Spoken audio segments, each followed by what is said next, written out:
നേരത്തെ കാണുന്നത്? എനിക്ക് ആദ്യം പറയാനുള്ള എല്ലാവരോടും നന്ദി മാത്രമാണ് പറയാനുള്ളത്. ഞാനിത് ഒരാഴ്ച മുമ്പാണ് ഇതിൻ്റെ യാത്ര തുടങ്ങുന്നത്, കുറച്ച് യാചക. ഞാനിത് തുടങ്ങുമ്പോൾ 2,40,00,000 ഇവർ ഫണ്ടിലുണ്ടായിരുന്നത്.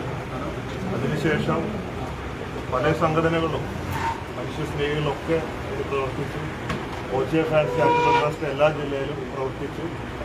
എല്ലാവരുടെയും ഫലമായിട്ട് പെട്ടെന്ന് ഈ 34 കോടി ഇതിൽ എത്തിച്ചേരാൻ സാധിച്ചു. അത് ആദ്യത്തിൽ കുറച്ച് ടെൻഷനൊക്കെ ഉണ്ടായിരുന്നെങ്കിലും അത് മലയാളികൾ അത് ഏറ്റെടുക്കും, കട്ടയ്ക്ക് നിൽക്കും എന്നുള്ളൊരു വിശ്വാസം ഉണ്ടായിരുന്നു. അത് പ്രവർത്തിച്ചു, കാണിച്ചു. തീർച്ചയായിട്ടും ഇനിയിപ്പോൾ ചെയ്യാനുള്ളത് അബ്ദുറഹീമിനെ ജീവനോടുകൂടെ എത്തിച്ച് ആളുടെ ഉമ്മയെ കയ്യിൽ ഏൽപ്പിക്കുക എന്നുള്ള ദൗത്യമാണ്. എന്നിട്ട് ഉമ്മയുടെ അടുത്ത് പോകാമെന്ന് ചോദിച്ചു. ആദ്യം പലരും അവിടെ പോകണമെന്നൊക്കെ പറഞ്ഞെങ്കിലും ഞാൻ പോയി കണ്ണുനീര് കണ്ടിട്ട് കാര്യമില്ലല്ലോ. ചെല്ലുമ്പോൾ ഉമ്മയുടെ സന്തോഷം കാണണ്ടേ, ജീവനോടെ കൊണ്ട് ഏൽപ്പിച്ചാലേ കാര്യമുള്ളൂ. മാത്രമല്ല ഇപ്പോൾ ഞങ്ങൾ ബോച്ചെ ഫാൻസിൻ്റെ ഇതിലൊക്കെ ഉള്ള ഒരു തീരുമാനം വന്നത്, അദ്ദേഹത്തോടെ എത്തിച്ചു കഴിഞ്ഞാൽ ഇനി അദ്ദേഹത്തിന് ജീവിക്കണമല്ലോ, ഒരു ജീവിത മാർഗത്തെക്കുറിച്ചും ഒരു ചർച്ച വന്നപ്പോൾ ഇവിടെ അദ്ദേഹത്തിന് ഒരു Boche tea wholesale and retail tea പൗഡറിൻ്റെ ഒരു കടയിട്ട് കൊടുക്കാം എന്നുള്ളൊരു തീരുമാനത്തിലെത്തി.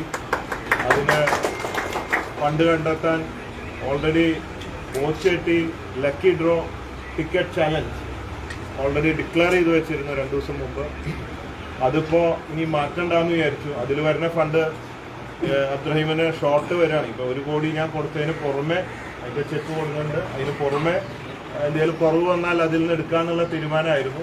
അപ്പോൾ അത് ക്യാൻസൽ ചെയ്യുന്നില്ല, ഇതങ്ങനെ തന്നെ വെക്കുകയും അതിൽ വരുന്ന ഫണ്ട് ഇദ്ദേഹത്തിന് കടയിട്ട് കൊടുക്കാനുള്ളൊരു തീരുമാനത്തിലാണ് ഉള്ളത്. അതുകൊണ്ട് ബോച്ചെ ടീയിൽ അതിൻ്റേതായ കാര്യങ്ങൾ നടക്കുമെന്ന് വിചാരിക്കുന്നു. അത് ഞങ്ങൾ ഈ മാസം അവസാനമാണ് ലോഞ്ച് ചെയ്യാൻ വെച്ചിരുന്നത് ബോച്ചെ ടീ.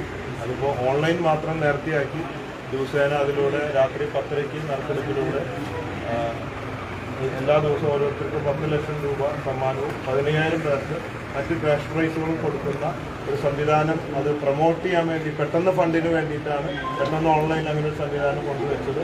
അതുകൊണ്ട് തീർച്ചയായിട്ടും ആ ഫണ്ട് അതിന് ഉപയോഗിക്കാനാണ് ഉദ്ദേശിക്കുന്നത്. മറ്റ് കൂടുതലായിട്ടൊന്നുമില്ല, നന്ദി മാത്രമേ മലയാളികളോട് പറയാനുള്ളൂ. ഒരു ടെൻഷൻ ഉണ്ടായിരുന്നു, ഇന്നലെ വരെ ഒരു ടെൻഷനായിരുന്നു. ഇത് വീണ്ടും ഇതിനിടയ്ക്ക് പല കുപ്രചരണങ്ങളൊക്കെ വന്നിട്ട് ഇതിന് ഫണ്ട് കൊടുക്കരുത്, ഓൾറെഡി അബ്ദുറഹീം ജയിൽ മോചിതനായി എന്നൊക്കെ പറഞ്ഞിട്ട് വന്നപ്പോൾ ഇടയ്ക്ക് വെച്ചിട്ട് സ്ലോ ആയി. വീണ്ടും ഇന്നേക്ക് വളരെ കോൺഫിഡൻ്റ് ആയി എല്ലാവരോടും ഉണ്ടാക്കും. ഓക്കെ.